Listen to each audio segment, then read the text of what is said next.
Okay, good afternoon and welcome to our New York Archives Magazine online speaker series. I'm Josie Madison, editor of New York Archives. Today, we're joined by David Hochfelder and Jordan Jace for our program Renewed or Ruined, Teaching Urban Renewal in New York State. David Hochfelder is an associate professor of history at the University at Albany, SUNY. He and his colleagues Ann Pfau and Stacy Sewell are working on a digital history of urban renewal funded by the National Endowment for the Humanities.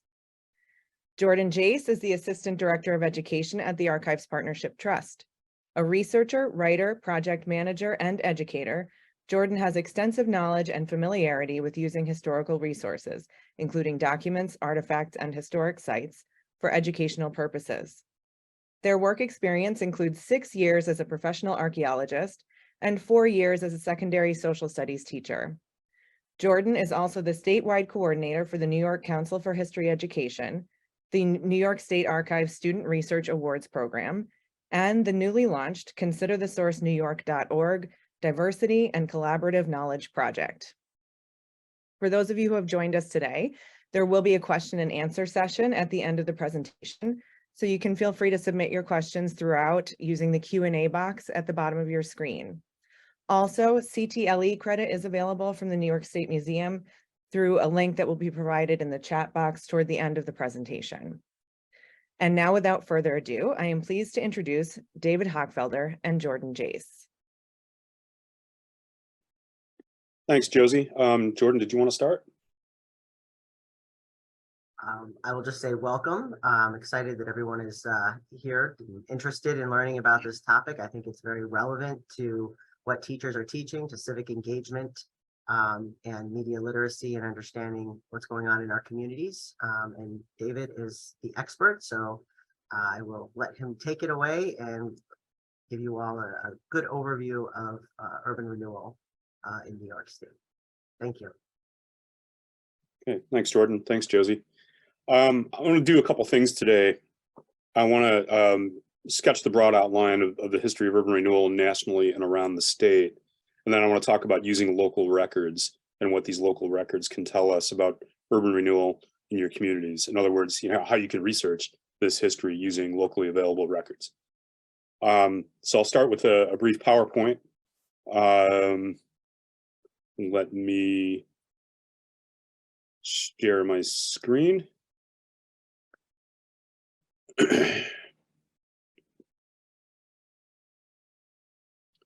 Actually, let me stop sharing for a second here. Bear with me.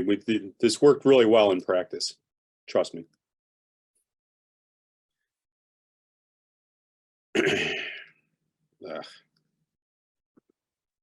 All right.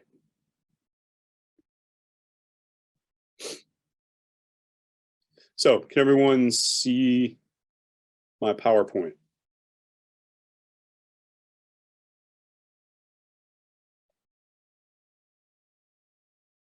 Is this visible to everybody? Yes, it is. All right, good. Thank you. So, just to give you a sense of the scope of the Urban Renewal Program, began with the Housing Act of 1949, one of Harry Truman's key domestic policy initiatives. In Truman's words, Truman was a progressive, and Truman intended urban renewal to be a progressive part of his so-called Fair Deal, which was a successor to Franklin Roosevelt's New Deal. The Housing Act of 1949, the language of the bill, in Truman's words, was to guarantee every American family decent, safe, and sanitary housing. So the goal was to clear inner city slums and replace slum housing with modern public housing. Very few cities took federal urban renewal money when it was limited to essentially housing. In 1954, the Housing Act of 1954, modified the purposes of urban renewal to include non-residential purposes. And cities began using urban renewal projects to do some residential improvement, improvement to housing stock. But a lot of municipalities used their urban renewal funds to raise their tax base, attract factories and warehouses and other forms of industry, or to revitalize their downtowns. So after the passage of the 1954 Act, a lot more cities around the country took advantage of federal funding. About a decade later, by the mid-1960s, it was apparent that these massive clearance projects did enormous damage to communities. So under President Lyndon Johnson, the program changed again to emphasize neighborhood development, neighborhood amenities like parks and schools, and rehabilitation of residential structures and code enforcement projects, as opposed to these massive clearance projects.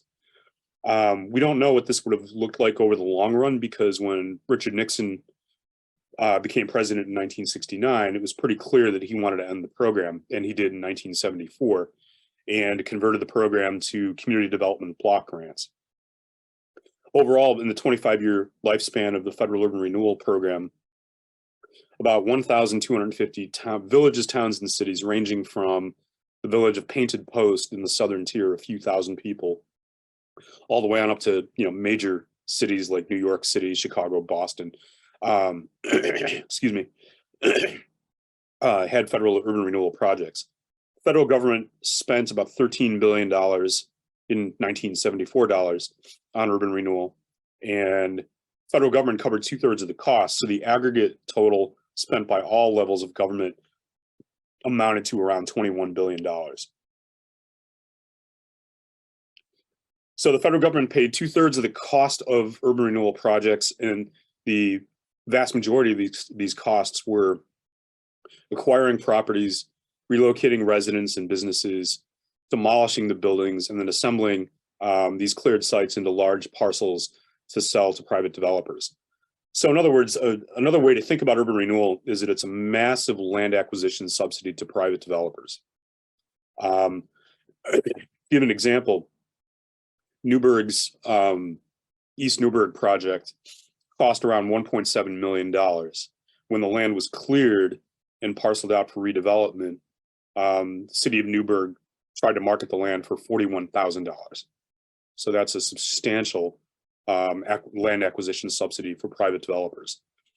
If a city was small, like in the case of Kingston or Newburgh, the federal government covered 3/4 of the cost.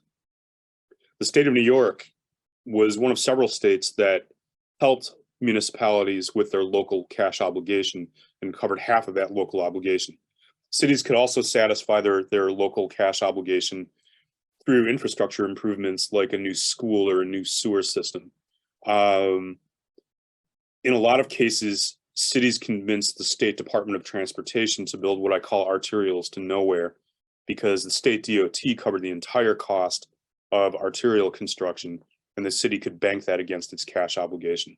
And this was kind of a perverse financial incentive, which is why you see these arterials in places like Newburgh and Kingston that really don't serve any useful function, but were sought after by the cities because that's how they paid their local cash obligation. As far as total displacement, we estimate that around 1.25 million individuals were displaced. If we take urban expressway and arterial construction into account, again, these expressway projects were often part of urban renewal projects, total displacement could be somewhere around 2.5 million people. So that's a substantial number of people. Of the population displaced for both urban renewal and urban expressway construction, we know that 6 out of 10 were non-white and 2 out of 3 were renters. In total, urban renewal projects demolished about 570 square miles of inner city neighborhoods. Here in New York State, the federal government spent $1.6 billion on urban renewal projects, and around 90 places, villages, towns, and cities of all sizes hosted about 250 projects. So every urban renewal project was different. So even though the federal government and the state government provided the bulk of the financing for these projects were carried out locally. And so there's some commonalities because of the way the financing worked. Generally speaking, the major problem confronting municipal officials and elected leaders of our cities after World War II was the so-called urban crisis. And to observers, the movement of affluent whites from city centers to the suburbs, the great migration of rural African Americans to inner cities in the Northeast and Midwest, the decline in downtown retail activity, thanks to suburban shopping malls, aging infrastructure and aging buildings. All this seemed to indicate that that cities were losing out to the suburbs. So urban renewal was a response to this perceived urban crisis. One of the puzzles of this period is the federal government has really contradictory policies toward America's cities at this time. On the one hand, you have Federal Housing Administration and Veterans Administration mortgage financing, excuse me, that prioritizes new construction in the suburbs, and you have urban expressways that are designed to get affluent suburbanites to their downtown jobs, much more easily. So the federal government is really fostering or facilitating suburbanization. Then on the other hand, on the back end, federal government is saying, oh wait, our cities are in trouble, so we need to do these to finance these urban renewal projects to replace old neighborhoods with new modernist structures. Other ways to think about urban renewal, again, in ways that the projects were similar. Most urban renewal projects involved a lot of demolition and clearance of land, and they all were land acquisition subsidies for private developers. And a lot of these projects still today have a legacy of land that the city could not convince a private developer to build on. So anytime you see a parking lot behind City Hall or an empty field somewhere downtown, that's a pretty good indication that this was part of an urban renewal project and the city government could not convince a private developer to build on that land. That said, given these commonalities, it's also important to understand that these projects were planned and executed locally. So every municipality had its own needs and its own goals for their urban renewal projects. So similarities in broad outline, but very much a unique project according to local conditions. As far as local records, even though urban renewal was federally and state funded, the decisions were made entirely locally. So the records remain local. Obviously, the National Archives has, some high-level, top-level stuff, but the real way to research urban renewal in your community is to go to these local records. And the records could be held in a variety of places. They could be at the city or county archives. So in the case of Kingston, the Ulster County Record Center has Kingston's urban renewal records. In other cases, they could be in the basement of City Hall. Ilion, New York, for example, very well maintained 25 boxes of urban renewal records. It's in the basement of Town Hall. Sometimes the Historical Society will wind up with especially published reports and meeting minutes of the Urban Renewal Agency. And the Public Library Local History Room will often contain records related to urban renewal. What you will find almost certainly in the Historical Society or the local history room of your public library are so-called vertical files of newspaper clippings.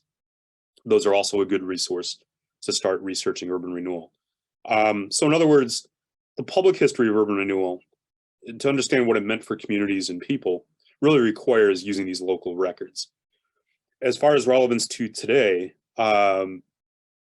researchers are using urban renewal as one of the reasons for reparative justice policies.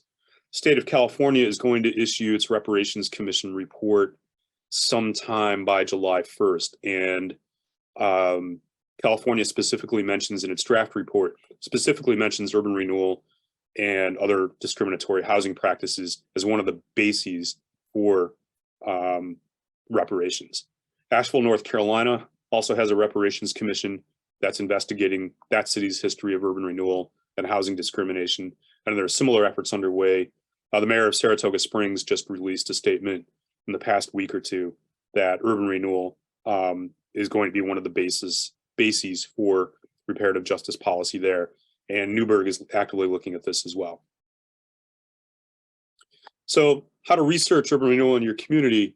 The absolute first place I would go is your local appointed public historian. By law, every village, town, city, county, and the 5 boroughs has an appointed public historian. There's 1,600 appointed public historians around the state. So talk to your town historian or your county historian. They should be the first point of contact. Also talk to your city clerk or records management officer. they often know where the records are if the city maintained the records. As I said before, visit your public library, ask your local history librarian if there's a newspaper file on, topical newspaper file that contains clippings about urban renewal. Your librarian may also know the whereabouts of some of these records. If you can get access to through Fulton History or newspapers.com, you could do some online newspaper research as well. And then the other really important thing to do is just talk to the elders of your community who may have direct recollection of this history. I'm going to point you to some resources for use in the classroom. Well, one of my favorites is this data visualization project, Renewing Inequality, that contains information about and maps of every urban renewal project initiated before 1966. So it's not complete, but it's pretty close. The U.S. Department of Housing and Urban Development issued a document called the Urban Renewal Directory every 6 months through 1974. There is a link to that.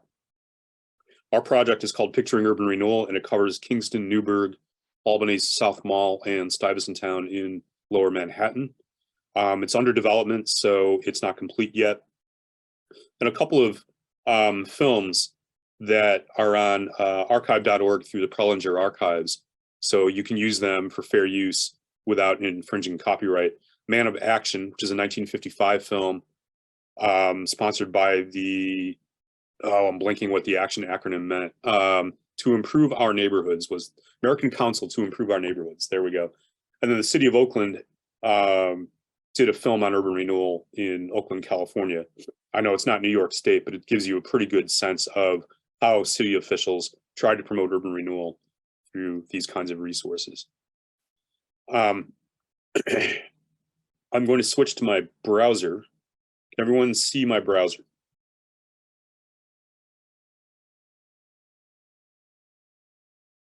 Okay, good.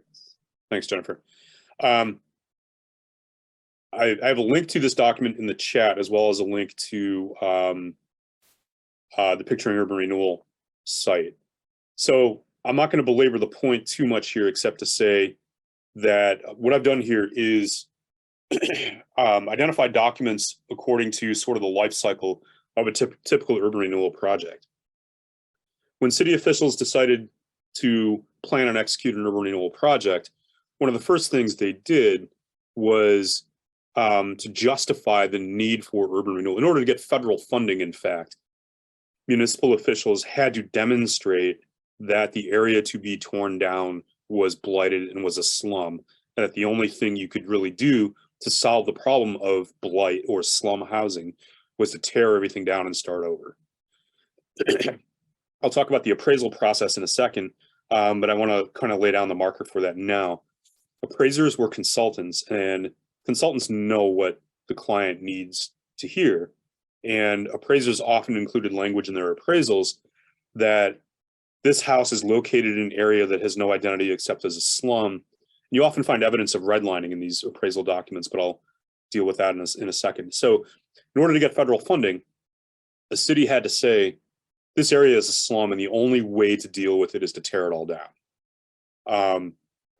Sometimes this was done through maps, and this is a feasibility survey done by a planning consultant for Newburgh.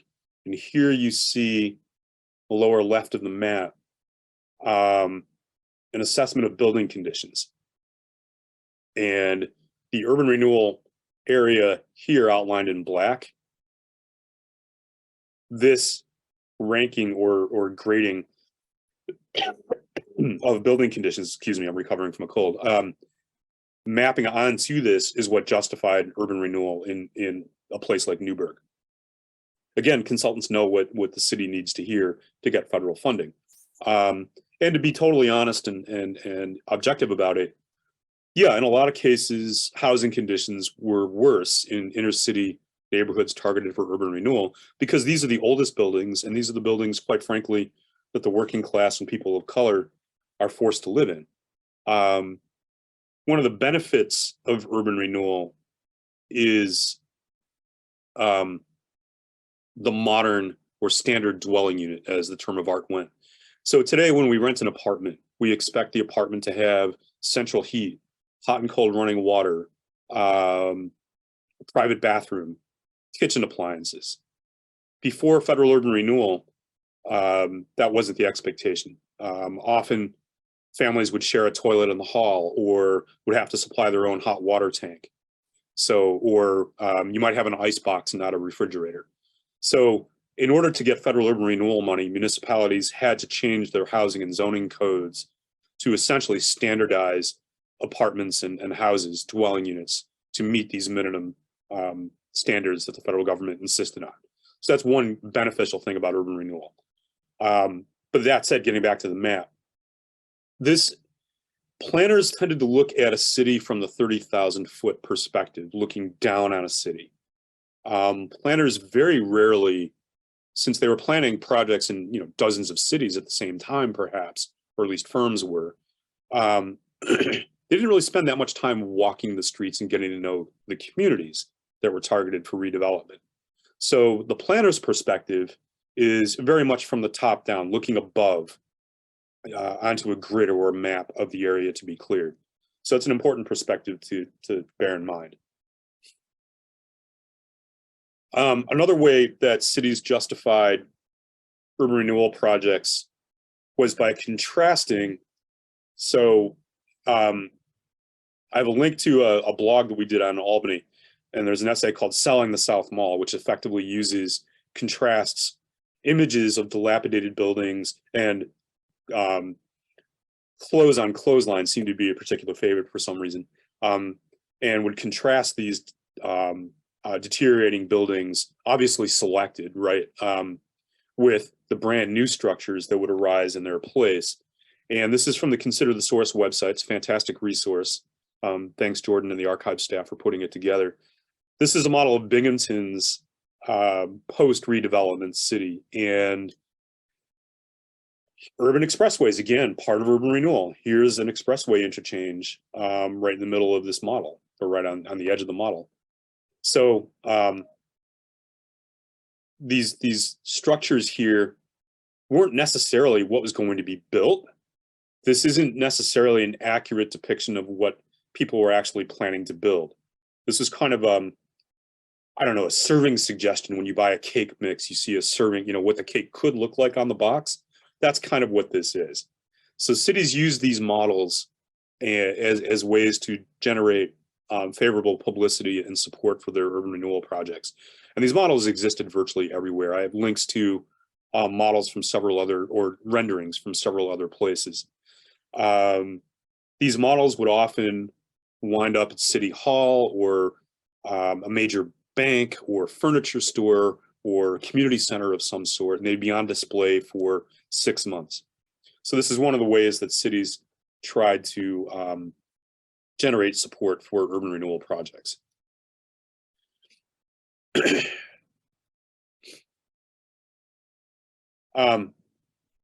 So here's, again, a listing of other promotional brochures and models from around the state. Encourage you to take a look at those. Another issue with urban renewal is contrasting physical condition of buildings with community ties.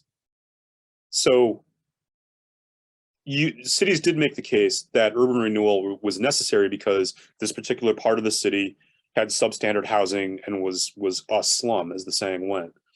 What planners and city officials rarely took into account was the dense network of community and social ties that these neighborhoods had. And we know from surveys done by planners in these urban renewal areas, when planners would knock on people's doors and say, what do you like about your community and what don't you like about your community? Basically, what people said is, we don't like the crowded conditions, the potholed streets, and so forth. But they would say, we like being a walking distance from church or school. We like being close to downtown shopping, and we like being close to our friends and neighbors. So again, even when housing conditions were substandard, what people responsible for implementing these projects rarely understood or took into account was that community ties and social ties were very strong in these areas. A good way to get at that is through some of these documents. Again, this is from Consider the Source from Mount Vernon. And again, this is Mount Vernon justifying through the use of statistics and through this photo of this new building for housing that the housing stock would improve. What these promotional materials did not take into account, again, are the dense network of social ties that these neighborhoods fostered. As far as community activism, this is from Kingston. The Ulster County Congress of Racial Equality issued this brochure for tenants who are still living in the urban renewal take area, but were soon to be displaced for the Broadway East Downtown Urban Renewal Project in Kingston. And this is a document that basically explains what rights you have as a tenant in your old apartment and where you relocate.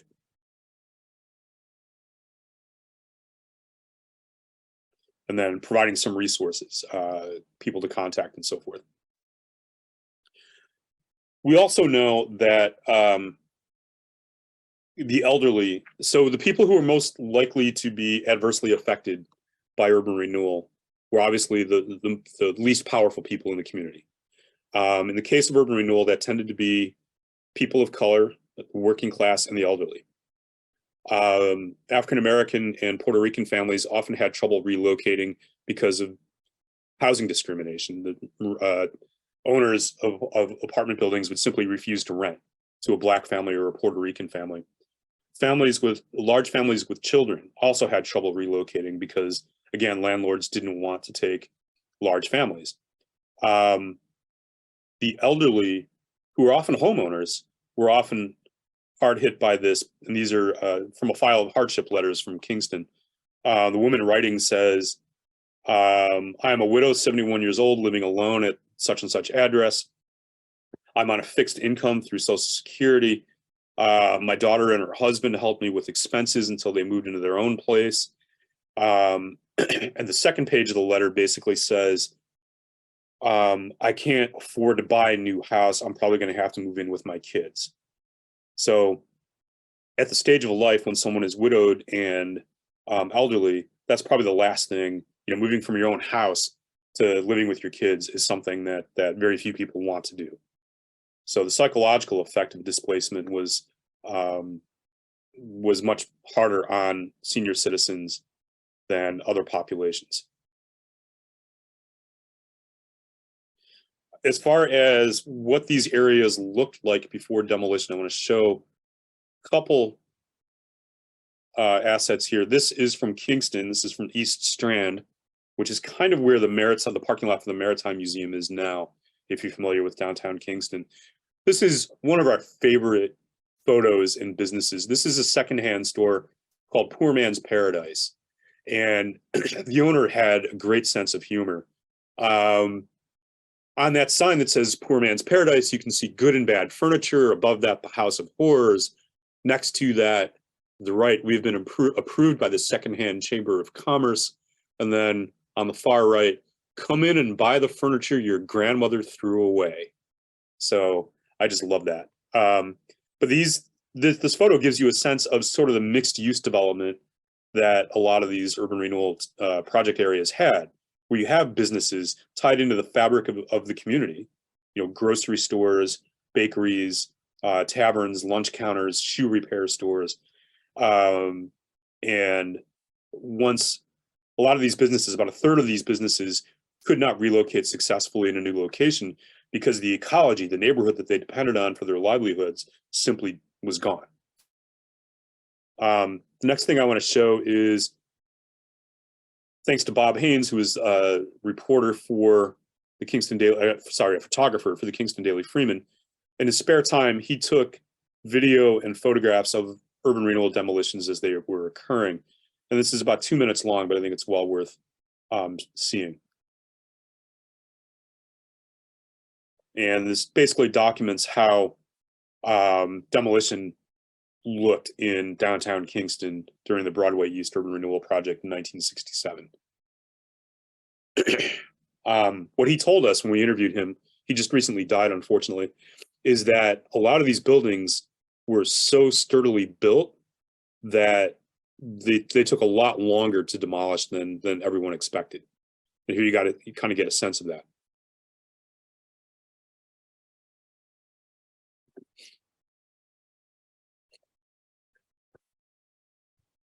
Also, workplace safety doesn't seem to be a major priority either.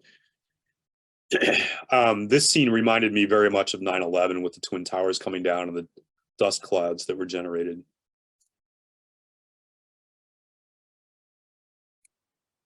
Now, people were still living in this area, on the next block over when these demolitions were happening. So even though their buildings might have been targeted for demolition at a future point, people are still living here and, before being relocated. So you can get a sense of the condition of the streets and the sidewalks in an area where people are still living, just the demolition debris that must have gotten everywhere.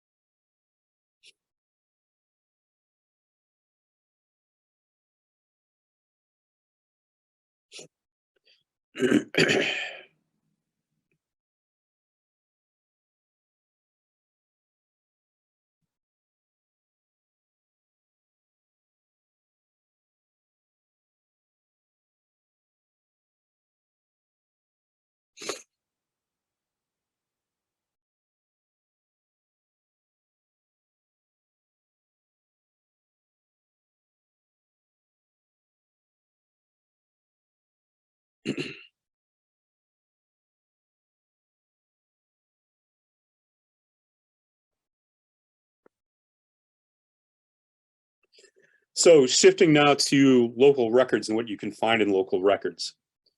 There are three really important types of documents you can find. The first, if you want to understand how the social history of urban renewal in your community and how people were affected, relocation files are really good sources. And to show one in particular, we know a lot about this family. We actually interviewed the son, and this was a standard form, a standard relocation card, about 8.5 by 14 size, sometimes 8.5 by 11. You get really fine-grained information about the household, about the family. I'm not sure what happened there. Apologize for that. So you get the relationships, the ages, occupations, income, how much they're paying in rent, how long they've been in Newburgh, how long they've been in the apartment, what they want for relocation housing, when urban renewal officials visited them, and then there's a backside of the card which has here pretty fine-grained information about contact between, again, I apologize for that, between relocation officials and the family. A lot of times you will have letters to, from, or about the household. And this is a letter that the wife, Sally Sharp, wrote to the head of federal urban renewal, the Urban Renewal Administration, Robert Weaver, who would go on to be the first Secretary of Housing and Urban Development under Johnson. This well-articulate typed letter that basically says that we're going to be here, this is the paragraph, that urban renewal in Newburgh basically amounted to a chase the Negro game. And when the new neighborhood that African Americans move into will eventually become a slum, and then we will be blamed again for causing slums. So very articulate letter, and this is from the relocation file for this family. Hudson, this is also in the relocation records, basically description of the condition of the building, the occupation of the two men who shared the apartment, and contact between urban renewal officials and the caseworker for the city.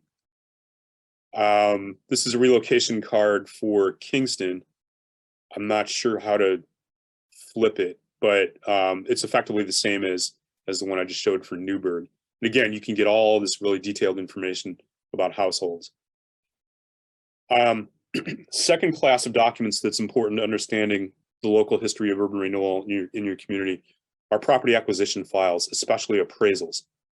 Urban renewal agencies typically did 3 or 4 rounds of appraisals, once for planning the project, how much is this going to cost? When a project went into execution in order to compensate property owners, and then what was called a disposition appraisal, or a reuse appraisal, I'm sorry, that was used to dispose of the land, to sell the land, the cleared land, to a private developer. This is from Newburgh, and this is the appraisal for 53 5th Street. Appraisals usually, almost always, come with a photograph of the property, so you can get a sense of what the built environment looked like. You can also find evidence of discriminatory housing practices in these appraisals. And here's the relevant phrase, the relevant language. The area is generally undesirable, poor state of repair, menace to health and safety. Current neighborhood has no identity except as a slum area. Conventional and institutional mortgage money financing difficult. Lack of interest of present owner to reinvest in their respective properties. So what this basically says is that this area is redlined, that not only will banks not make mortgages for properties in this area, but insurance companies probably would not write fire insurance policies for owners of these buildings as well. So insurance redlining was just as important as mortgage redlining. Here's another appraisal from Newburgh, and again, photograph, description of the land, the appraiser's assessment of the value. But I want to go to the very end of the document, and this language here: the project area was valued and assessed on values established in 1952. Very few tax reductions were granted to the owners. The properties became run down and neglected. Despite the apparent decline in the area, the tax ratio remained firm. So what this appraiser is saying is that even though the assessed valuation was fixed in 1952, the value of the properties continued to decline. So the owners were paying disproportionately higher property taxes than necessary. Again, evidence of discriminatory housing practices. Another example of discriminatory housing practices that the property acquisition files often contain are so-called contract sales. What a contract sale was kind of a rent-to-own agreement where the buyer promised to make 15 years of payments. And if the buyer was late with a payment, a monthly payment, the owner could summarily evict the buyer who built no equity in the property and then sell the property on contract again to another buyer. This is because of the lack of mortgage financing in these areas and the inability often of African-American families to get a mortgage from a regular bank. So the only recourse, if you were an African-American family who wanted to buy a house, your only recourse often was these highly exploitive contract sales, which were often at inflated prices as well. So, and here's the relevant language from a contract sale from Newburgh. A third class of document, I don't have an example of this, are the official proceedings, meeting minutes of the Urban Renewal Agency, Citizens Advisory Committee minutes, City Council proceedings, public hearings about urban renewal that often had transcripts generated. You can, get a sense of how urban renewal was carried out from the perspective of municipal officials through those records. I'm going to stop here, and I'd be happy to entertain questions and provide more information as I can. Thank you. Thanks so much, Dave. So I think we will hold the questions until the end, and I think Jordan has some things to share with us.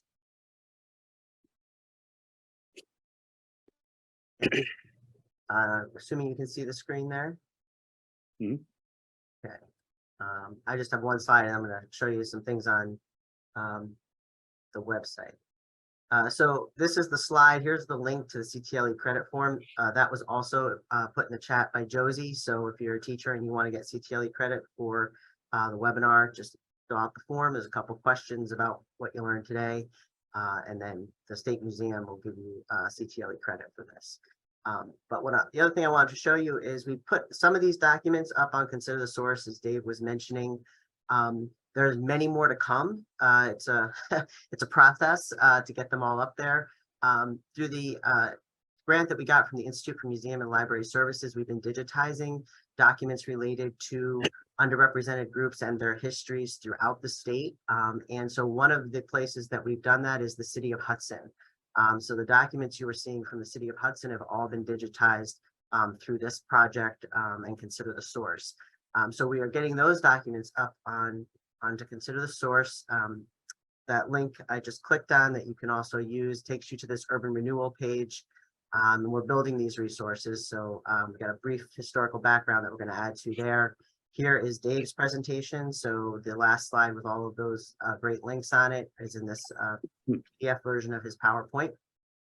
But what I want to show you is we've created one learning activity so far around these documents from the city of Hudson. It's an inquiry-based lesson for teachers and students to be able to access these documents in the classroom. So those of you who aren't familiar with Consider the Source, it's completely free. It is EdLaw 2D compliant, so we collect no personal information or answers from your students. So you're free to be able to use it without any of those restrictions.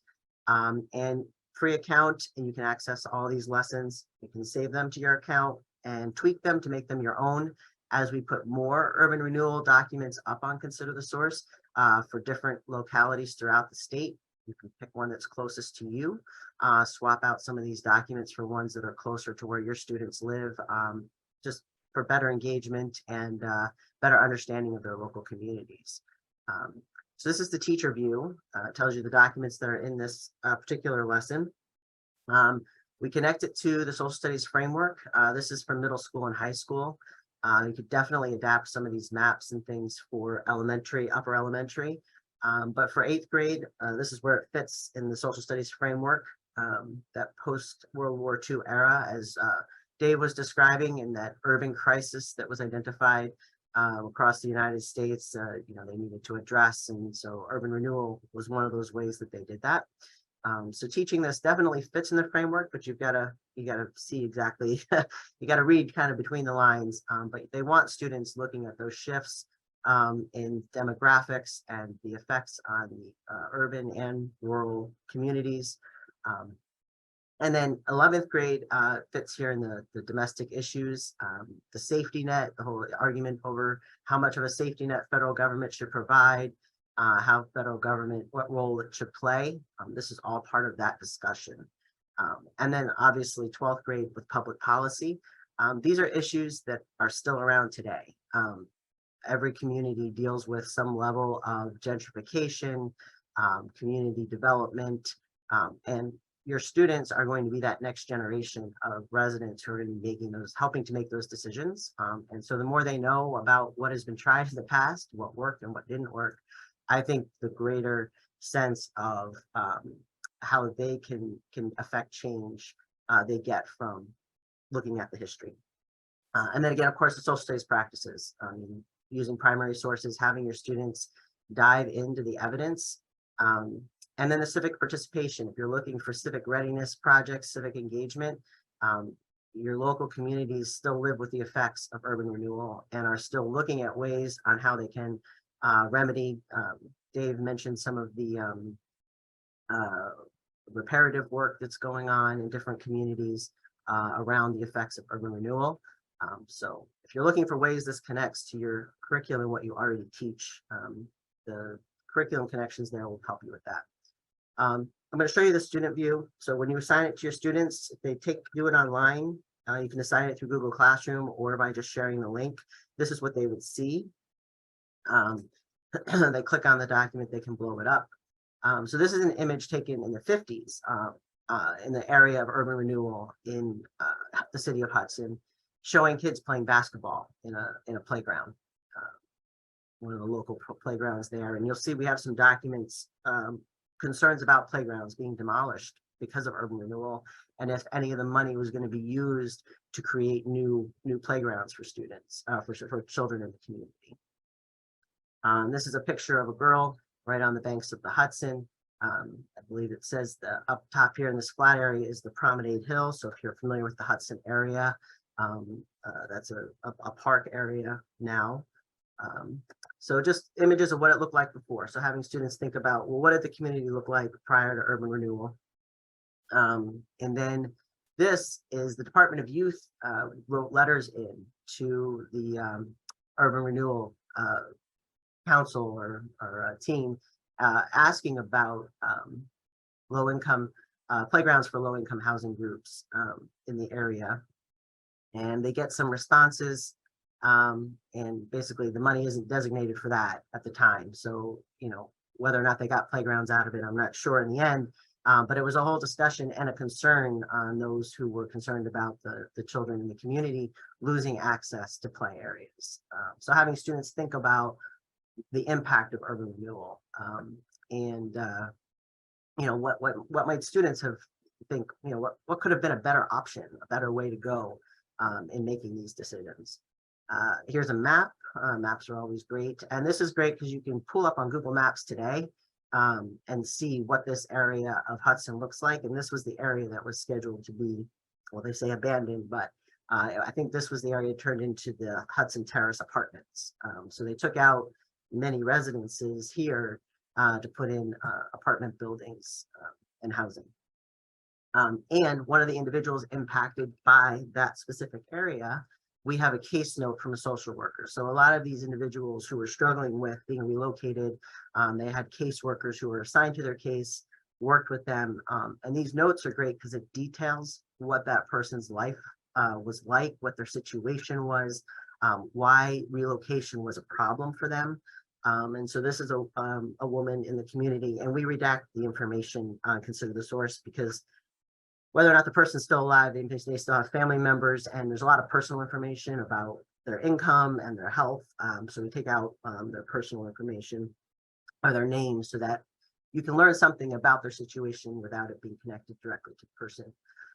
But this person, elderly, couldn't really afford moving to another place, and she had lived in this place for 35 years. So just thinking about her sense of community, her sense of place, this was her home, and she was being forced to move, and how that was going to impact her. So students, there's some empathy here. They can kind of understand what it would have been like to live in this area during this time and be told that you had to move, and the difficulties people face. So this is one example of a document that helps us kind of understand that. And then we have the appraisal for the location that woman was living at. So you can see what the building looked like. And again, as Dave was saying, this gives details about the property, why it's deemed an area that should be demolished and replaced with something else. So that's part of this as well. And then I have students, you know, the lesson has students looking it up and looking at what it looks like today. And so if you go to Google Maps today, you can see the apartment buildings that are there now. And then in the end, it just asks students to evaluate what the impact was and what are 2 changes they would have made to the urban renewal project to make it better, to improve the lives of all residents. And the compelling question that we kind of put with this one, and Dave had kind of mentioned this in one of our discussions, and I thought this is a great way for students to think about, is it possible to build a community that's affordable and accommodating for all individuals, regardless of their socioeconomic level?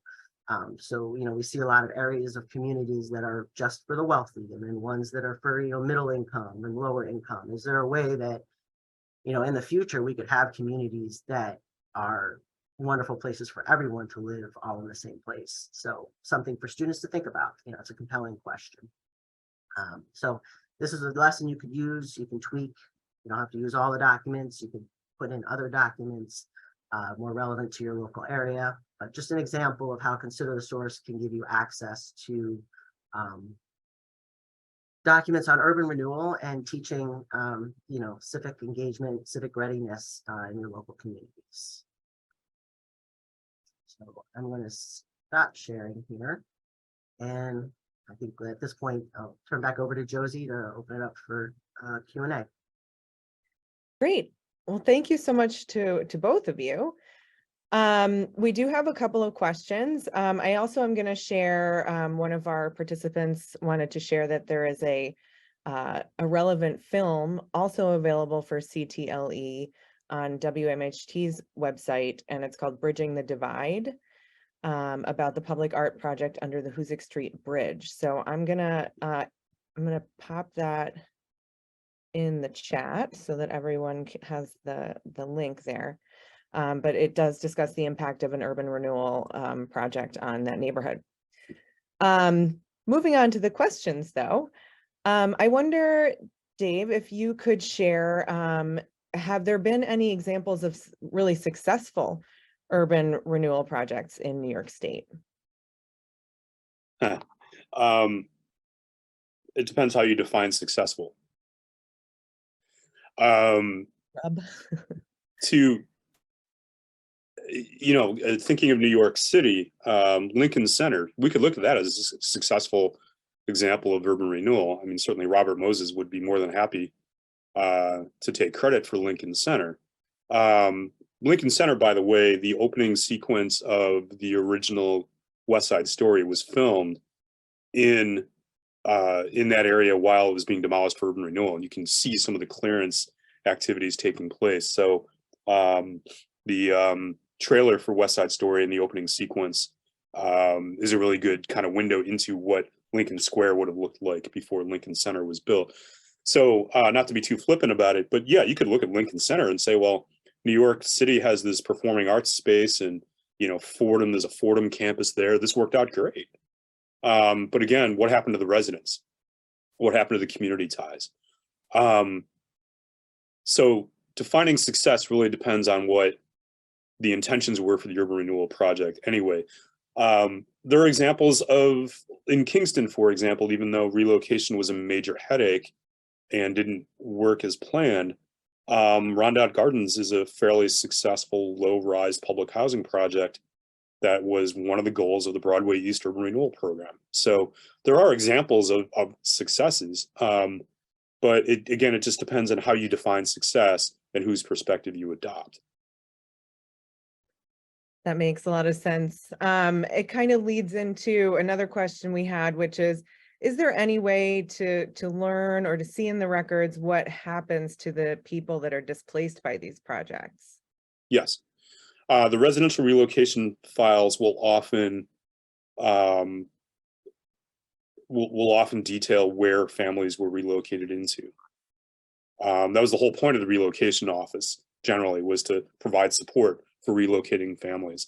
You'll get a lot of documentation in these relocation records, not just where the families moved, but any trouble they had moving. You also get a sense of how the compensation for tenants, owner-occupiers, and business owners got better over time. So the compensation paid to, say, 1961, the Newburgh Water Street project, when people got relocated for that in 1961, they were simply reimbursed their moving expenses. After the passage of several pieces of legislation culminating in the Uniform Relocation Act of 1970, the compensation got much, much better. So people got 4 years of rent supplements if they were tenants.